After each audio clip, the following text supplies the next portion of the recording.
Ruto nilisikia watu wakisema nini hautaenda mbali. Lakini budo umeenda mahali tofauti, lakini uzuri unarudingi Kenya, yenyewe uruendagi mbali. Hadi kwa economy mtu ameacha sasa kufikiria about kuoa. Na mimi nilikuwa na bibi wawili, lakini for now sitaki bibi mwingine. Kitu nafanya ni kuoa tu wakisi.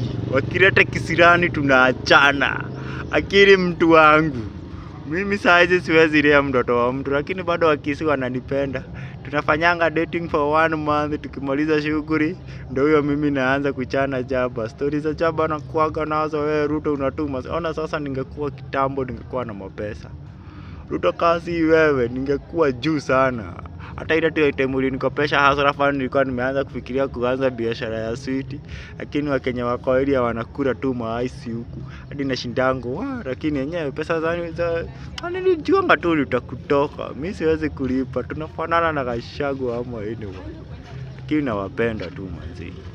Nawapenda kama familia man.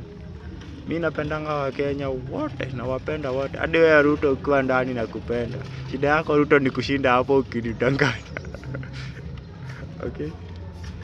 Shida yako ni kunidanganya time to time, ukaniambia utaniletea fertilizer wapi? Ukaniletea organic fertilizer. Na mimi nataka yenye naweka maji, chakula zina grow haraka. Guys, don't forget to subscribe on my YouTube channel. Lakini thanks God, Ruto anapitia huku kwetu Mount Kenya. Sasa tutakuwa tukicheka, tunapata ngiri 2. Sasa mimi itabidi nimecheka kicheko ya 3 years. Ili nipate hata kani ngiri 300 tu manze. Nianze biashara hata kani ya kuuza seed za Ruto akibonga.